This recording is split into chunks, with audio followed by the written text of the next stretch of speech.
హేమంత్ ఒక average student. అతను ప్రతిరోజు ఉదయం 5 గంటలకు మేల్కొని ఆర్ఆర్బి గ్రూప్ డి ఎగ్జామ్స్ కి ప్రిపేర్ అవుతున్నాడు.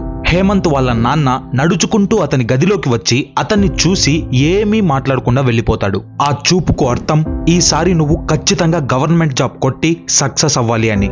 సంవత్సరాలు గడిచిపోయాయి, పండుగలు వచ్చాయి వెళ్ళిపోయాయి. వీడింక బయటికి రాడు అని ఫ్రెండ్స్ కూడా మూవ్ ఆన్ అయిపోయారు. వాళ్ళల్లో కొంతమందికి జాబ్స్ వచ్చాయి, పెళ్లిళ్ళు చేసుకున్నారు, మరికొందరు విదేశాల్లో సెటిల్ అయిపోయారు. కానీ అతను ఇప్పటికీ అదే గదిలో ఆ పుస్తకాల ముందరే అదే గవర్నమెంట్ జాబ్ కి ప్రిపేర్ అవుతున్నాడు.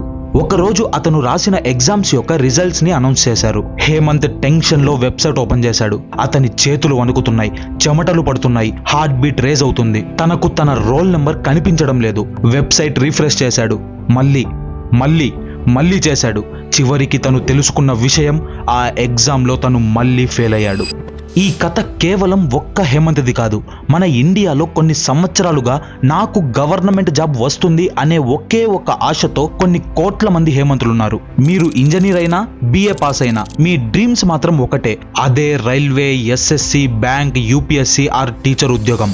డిసెంబర్ 2025లో Odisha government home guard vacancies release చేసింది. దానికోసం మీరు కేవలం 5th క్లాస్ పాస్ అవ్వాలి. కానీ ఎంబీఏ, ఎంసీఏ లాంటి పెద్ద పెద్ద చదువులు చదివిన వాళ్ళు కూడా అప్లై చేశారు. 187 పోస్టులు కలిగిన ఈ ఎగ్జామ్ కి దాదాపు 8,000 మంది అప్లై చేశారు. ఎగ్జామ్ సెంటర్ లో చోటు లేకపోవడం వలన రోడ్డు పైన కూర్చొని ఎగ్జామ్స్ రాయాల్సి వచ్చింది. యూపీలో 60,000 పోలీస్ కానిస్టేబుల్ పోస్టులను రిలీజ్ చేస్తే దాదాపు 50 లక్షల మంది అప్లై చేశారు. గత 8 సంవత్సరాలలో 22 కోట్ల మంది గవర్నమెంట్ జాబ్స్ కి అప్లై చేస్తే కేవలం 7,22,000 మందికి మాత్రమే గవర్నమెంట్ జాబ్స్ వచ్చాయి. ప్రజలు ఎంతలా గవర్నమెంట్ జాబ్ మత్తులో ఉన్నారో మీకు అర్థమవుతుందా? కొన్ని చోట్ల సెలెక్షన్ రేషియో 1% అయితే మరికొన్ని చోట్ల కేవలం 0.1% మాత్రమే. 8 लाख के करीब लोग देते हैं पेपर, 800 लोग सेलेक्ट होते हैं सिविल सर्विसेज में, तो यू कैन से 0.1%. అయినా కూడా ప్రజలు ఈ ఎగ్జామ్స్ వెనుక పరిగెడుతూనే ఉన్నారు. ఎందుకు మనం మన జీవితంలో అతి ముఖ్యమైన 5 నుంచి 10 సంవత్సరాలు ఈ గవర్నమెంట్ జాబ్స్ కి అంకితం చేస్తున్నాం?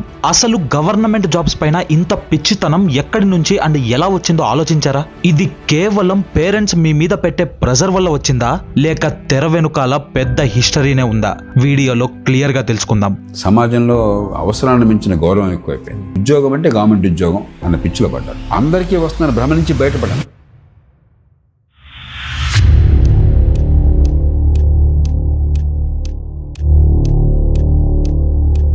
300 సంవత్సరాల క్రితం రాజుల పరిపాలనలో ఉన్న మన ఇండియాని వ్యాపారం చేయడానికి వచ్చామంటూ ఒక కంపెనీ తన కంట్రోల్లో పెట్టుకుంది.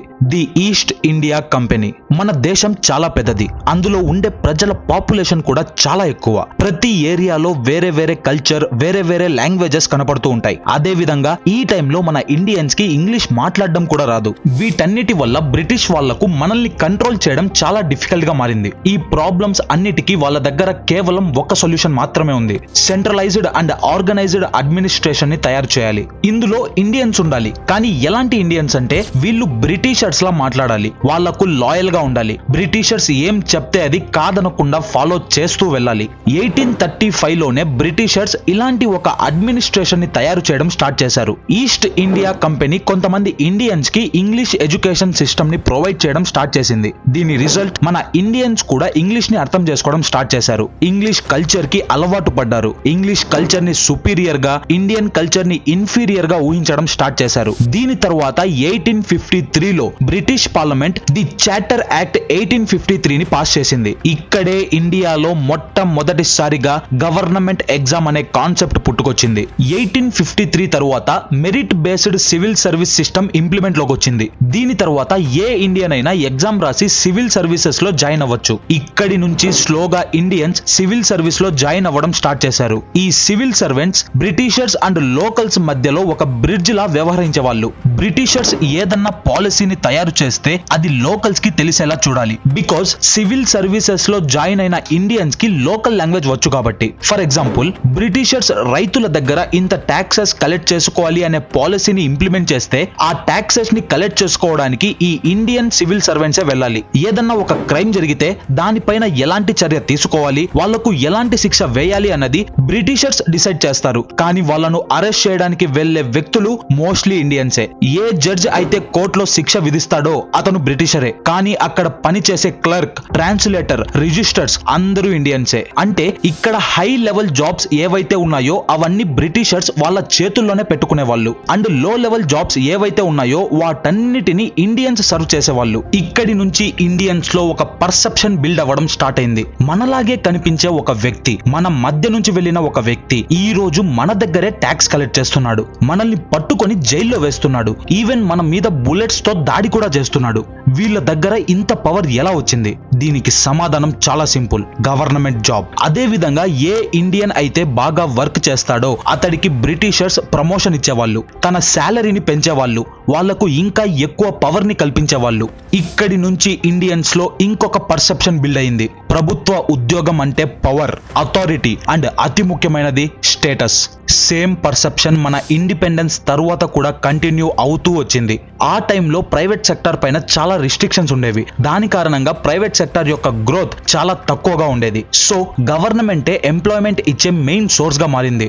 రిజల్ట్, ఇండియన్స్ ఇంకా ఎక్కువగా గవర్నమెంట్ జాబ్స్ లో జాయిన్ అయ్యేవాళ్ళు. ప్రైవేట్ సెక్టర్ లో ఎంప్లాయ్మెంట్ పెరిగినా కూడా దురాశ వల్ల ఇండియన్స్ గవర్నమెంట్ జాబ్స్ కే ఎక్కువ ప్రియారిటీ ఇచ్చేవాళ్ళు. దాని కారణంగా ఆ ఎగ్జామ్ కి రిజిస్టర్ అయ్యే వాళ్ళ సంఖ్య అపారంగా పెరుగుతూ వచ్చింది. 90s లో గవర్నమెంట్ జాబ్ తెచ్చుకున్న వ్యక్తి యొక్క ఫైనాన్షియల్ కండిషన్ ప్రెసెంట్ చాలా బెటర్ గా ఉంది. అప్పట్లో 20-30,000 శాలరీ తీసుకునే వ్యక్తి దగ్గర కూడా ఇప్పుడు కోట్ల ఆస్తి ఉంది. బికాజ్ వాళ్ళు శాలరీతో పాటు పై ఖర్చులు అంటే లంచాలు కూడా చాలా ఎక్కువగా సంపాదించే వాళ్ళు. ఈ పాయింట్స్ అన్ని మిగతా వాళ్ళకు ఒక మోటివేషన్ లా మారాయి. మన తల్లిదండ్రులు గవర్నమెంట్ జాబ్ తెచ్చుకో అనే ప్రెజర్ ని మన మీద ఎందుకు వేస్తున్నారు? బికాజ్ వాళ్ళు చూశారు, వాళ్ళ ఫ్రెండ్స్, క్లాస్మేట్స్ ఎవరైతే గవర్నమెంట్ జాబ్ ని క్రాక్ చేశారో ఈ రోజు వాళ్ళ లైఫ్, ఫైనాన్షియల్ కండిషన్ పూర్తిగా మారిపోయింది. బట్ మన పేరెంట్స్ ముందు ఎక్కడున్నారో ఇప్పుడు కూడా అక్కడే ఉన్నారు. సో ఇప్పుడు మా పిల్లలు గవర్నమెంట్ జాబ్ తెచ్చుకుంటే ఫ్యూచర్ లో వాళ్ళ లైఫ్ అండ్ ఫైనాన్షియల్ కండిషన్ కూడా పూర్తిగా మారిపోతుంది అనే పర్సెప్షన్ వాళ్ళలో పుట్టుకొచ్చింది. సొసైటీలో కూడా ఎవడైతే గవర్నమెంట్ జాబ్ కొట్టాడో వాడిపై రెస్పెక్ట్ పీక్స్ లో ఉంటుంది. అతన్ని అందరూ ఒక ఐడియల్ లా చూస్తారు. అతని పెళ్లి కూడా చాలా ఈజీగా అయిపోతుంది, ఎక్కువ కట్నం ఇస్తారు. బట్ ఇక్కడ క్వశ్చన్ ఏంటంటే ప్రెసెంట్ ఎంత మంది గవర్నమెంట్ జాబ్ కి సెలెక్ట్ అవుతున్నారు? గవర్నమెంట్ జాబ్ దక్కిన తరువాత నిజంగా లైఫ్ మారిపోతుందా? గవర్నమెంట్ జాబ్స్ దక్కని ఆ కోట్ల మంది విద్యార్థుల జీవితం భవిష్యత్తులో ఎలా మారబోతుంది? ఎందుకు ఒకసారి, 2 సార్లు, 3 సార్లు, 5 సార్లు ఫెయిల్ అయినా కూడా గివ్ అప్ చేయకుండా ఈ ప్రిపరేషన్ లోనే మునిగి ఉన్నారు? ఏ విధంగా ఈ ఒక్క డెసిషన్ వాళ్ళ లైఫ్ లోనే వరస్ట్ డెసిషన్ గా మారుతుంది?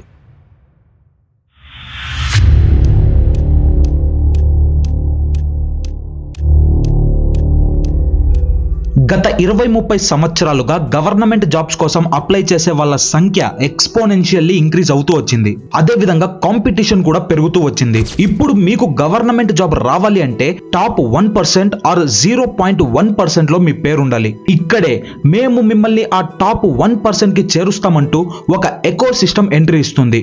దాని పేరే the coaching eco system.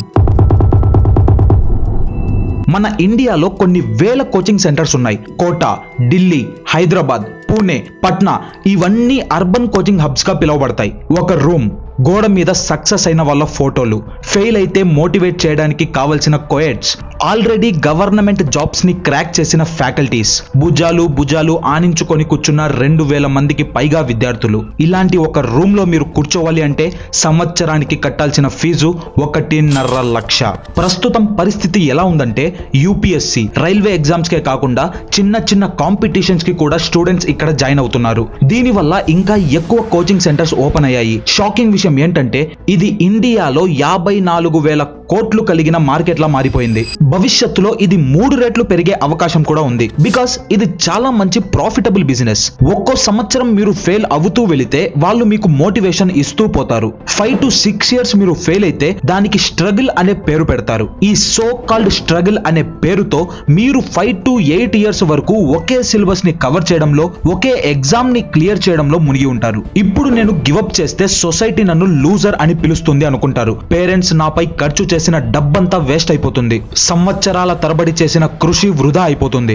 A skill లేకపోవడం వలన ప్రైవేట్ సెక్టార్ లో మీకు దొరికే జాబ్స్ కి వచ్చే సాలరీ కేవలం 12 to 15,000 వరకు మాత్రమే ఉంటుంది. ఇవన్నీ ఆలోచించి ఎలాగో ఇన్ని ఇయర్స్ దీనికోసం నేను కష్టపడ్డాను, ఇంకొకసారి ట్రై చేద్దాం అంటూ ఇంకొక ఇయర్ దీనికోసం కేటాయిస్తారు. ఈ విధంగా గవర్నమెంట్ జాబ్స్ కోసం 5 to 6 ఇయర్స్ మీకు తెలియకుండానే స్పెండ్ చేస్తారు. దాని తరువాత కూడా మీకు జాబ్ వచ్చే chances highly impossible. Every year government jobs కోసం పోరాడే విద్యార్థులు పెరుగుతూ పోతుంటే గవర్నమెంట్ రిలీజ్ చేసే వేకెన్సీస్ ఏమో తగ్గుతూ పోతున్నాయి. 2019 లో ఎన్టీపీసీ 35,208 వేకెన్సీస్ ని రిలీజ్ చేసింది. 2024 లో దీని సంఖ్య 11,558 కి చేరింది. ఈ సంవత్సరం ఈ సంఖ్య 8,868 కి పడిపోయింది. కానీ అప్లికెంట్స్ మాత్రం కోట్లలోనే ఉన్నారు. Last year 32,438 railway group D post release చేస్తే దాదాపు 1.08 crores అప్లికెంట్స్ రిజిస్టర్ అయ్యారు. ఇక్కడ కాంపిటీషన్ ఏ లెవెల్లో ఉందంటే ఒక సీట్ కోసం 3,300 మంది కొట్లాడుతున్నారు. ఇక్కడ పోస్టులు తగ్గిపోతున్నాయంటే గవర్నమెంట్ కి ఎంప్లాయీస్ అవసరం లేదని కాదు, గవర్నమెంట్ కి ఎంప్లాయీస్ కావాలి, కానీ వాళ్ళు హైర్ చేయాలనుకోవడం లేదు. అర్థం కాలేదా? 2023 లో సెంట్రల్ గవర్నమెంట్ రిలీజ్ చేసిన డిపార్ట్మెంట్ ఆఫ్ ఎక్స్పెండిచర్ రిపోర్ట్ ని అబ్జర్వ్ చేయండి. దీని ప్రకారం గవర్నమెంట్ కి 40,39,882 పర్సన్స్ యొక్క అవసరం ఉంది. కానీ వాళ్ళు 30,61,950 మెంబర్స్ ని మాత్రమే హైర్ చేసుకున్నారు. అంటే 9,77,932 సీట్స్ ఖాళీగా పడి ఉన్నాయి. మనం టోటల్ స్టేట్ అండ్ సెంట్రల్ లెవెల్లో చూస్తే 60 లక్షల ఉద్యోగాలు ఖాళీగా పడి ఉన్నాయి. దీనికి రీజన్, ఒకవేళ ఎక్కువ పీపుల్ ని హైర్ చేసుకుంటే వాళ్ళందరికీ శాలరీస్ ఇవ్వాల్సి వస్తుంది. ఇంత మందికి శాలరీస్ అండ్ పెన్షన్స్ ఇచ్చే స్తోమత మన ప్రభుత్వానికి లేదు. బీజేపీ అయినా కాంగ్రెస్ అయినా, స్టేట్ లెవెల్ అయినా సెంట్రల్ లెవెల్ అయినా ఎలక్షన్స్ టైంలో యువతకు ఇన్ని ఉద్యోగాలు కల్పిస్తామనే మాటలు చెబుతారు. కానీ రియాలిటీ ఏంటో మీ ముందుంచాను. స్టూడెంట్స్ ఈ రియాలిటీని తెలుసుకోలేకపోతున్నారు. ఎన్నో ఇయర్స్ మీరు దీనికోసం కష్టపడిన తరువాత కూడా సొసైటీ మీ మీద వేసే ఫెయిల్యూర్ అనే ముద్ర తప్ప ఇంకేమీ సంపాదించలేకపోతున్నారు. డిప్రెషన్ కి గురవుతున్నారు. ఫ్యూచర్ టెన్షన్ మీ మైండ్ ని స్లోగా తినేస్తూ వస్తుంది. ఇప్పుడు ఇంపార్టెంట్ క్వశ్చన్ ఏంటంటే, మీరు గవర్నమెంట్ జాబ్స్ కి ప్రిపేర్ అవ్వాలా లేదా అనేది ఎలా డిసైడ్ చేస్తారు? ఒకవేళ గవర్నమెంట్ జాబ్ దక్కకపోతే దాని తరువాత ఏం చేయాలి? ఎలాంటి దారిని చూస్ చేసుకోవాలి? మంచి అమౌంట్ సంపాదిస్తూ ఒక రెస్పెక్ట్ఫుల్ లైఫ్ బతకగలమా లేదా?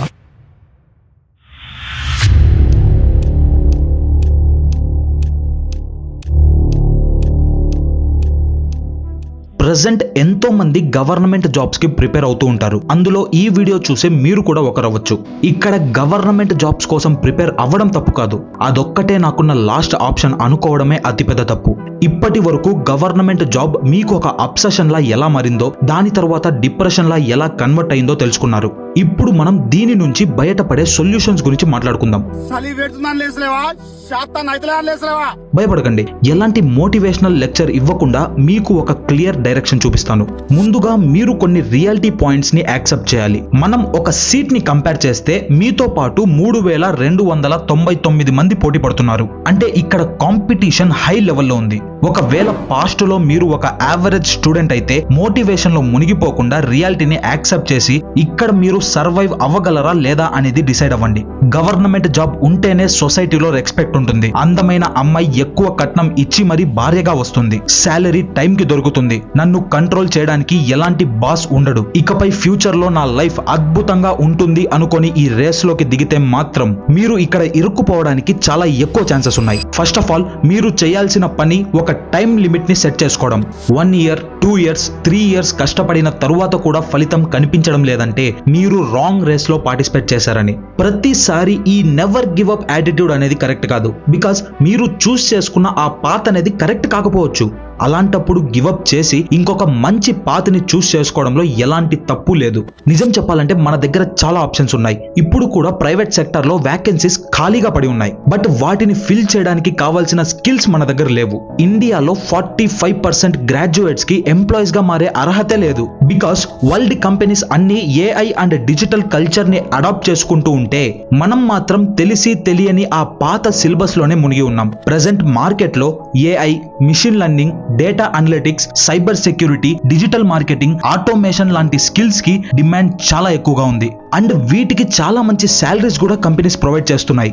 సో ఇక్కడ మీకు డిగ్రీ ఉండడం కన్నా డిగ్రీతో పాటు ఒక స్కిల్ ఉండడం చాలా ఇంపార్టెంట్. మీరు గవర్నమెంట్ జాబ్ కి ప్రిపేర్ అవ్వండి, దాంతో పాటు ప్యారలల్ గా మీ బ్యాకప్ కోసం ఏదో ఒక స్కిల్ ని నేర్చుకోండి. అదే విధంగా ఆ స్కిల్ లో మీరు మాస్టర్ అవ్వండి. నా వీడియోస్ కి స్క్రిప్ట్ రైటింగ్, వీడియో ఎడిటింగ్ అంతా నేనే చేస్తాను. అదే విధంగా మీరు కూడా గవర్నమెంట్ జాబ్ కి ప్రిపేర్ అవుతూ వీడియో ఎడిటింగ్ నేర్చుకోండి, ఎక్సెల్ నేర్చుకోండి, టైపింగ్ నేర్చుకోండి. ఫ్యూచర్ లో కేవలం గవర్నమెంట్ జాబ్ కి ప్రిపేర్ అవుతున్న మీరు, గవర్నమెంట్ జాబ్ కి ప్రిపేర్ అవుతూ ఒక స్కిల్ ని పర్ఫెక్ట్ గా నేర్చుకున్న మీ ఫ్రెండ్ ఏదో ఒక జాబ్ కి అప్లై చేస్తే జాబ్ వచ్చే ఛాన్సెస్ మీకన్నా మీ ఫ్రెండ్ కి చాలా ఎక్కువగా ఉంటాయి. బికాస్ మీ దగ్గర కేవలం డిగ్రీ మాత్రమే ఉంది. 3 to 4 years కేవలం ఒక్క ఎగ్జామ్ పైన ఫోకస్ చేశారు. బట్ అతని దగ్గర డిగ్రీతో పాటు ఒక స్కిల్ సెట్ ఉంది. సో మీరు ఒక స్టూడెంట్ అయితే ప్రతిరోజు ఏదో ఒక స్కిల్ నేర్చుకోవడానికి ఇప్పటి నుంచే 1 hour కేటాయించండి. గవర్నమెంట్ జాబే నాకున్న లాస్ట్ ఆప్షన్ అని మాత్రం అనుకోకండి. ఎక్స్పెరిమెంట్స్ చేయండి. ఏ స్కిల్స్ మీకు ఎక్కువ ఆనందాన్ని ఇస్తున్నాయో వెతకండి. ఇప్పటి నుంచి డిసైడ్ అవ్వండి. మీ లైఫ్ లో 2 years, 5 years, 10 years వరకు గవర్నమెంట్ జాబ్స్ వెనకాల పరిగెడుతూ ఉండాలా, లేక ఇందులో ఫెయిల్ అయితే డిప్రెషన్ లోకి వెళ్ళిపోకుండా ఎక్కువ అమౌంట్ సంపాదించే మంచి స్కిల్స్ ని ఇప్పటి నుంచే బిల్డ్ చేసుకోవాలా? సబ్స్క్రైబ్. నెక్స్ట్ వీడియోలో మళ్ళీ కలుద్దాం. జై హింద్.